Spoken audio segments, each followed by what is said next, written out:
out फाल्दैछन् rod Faleiro कसरी खेल्छन् खेल्न पनि आउँदैन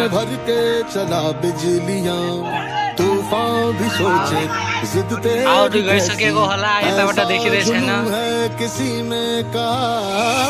केटा पनि युट्युबर छन् ब्लगर जैसे उड़े बेधड़क आंधिया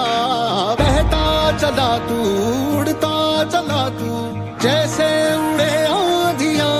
अरु कर्नल भइसकेको छ यता र यताबाट देखिँदै छैन के पनि किनकि हामी माथि छौं मंजर है नया अरु यहाँ माछा मारे जस्तो खेल्दैछन् गेम बेधड़क सी आंधिया मंजर है नया मंजर नया इन्ट्रेस्टिङ म्याच चलिरहेको छ माछा पनि मार्दैछन् यता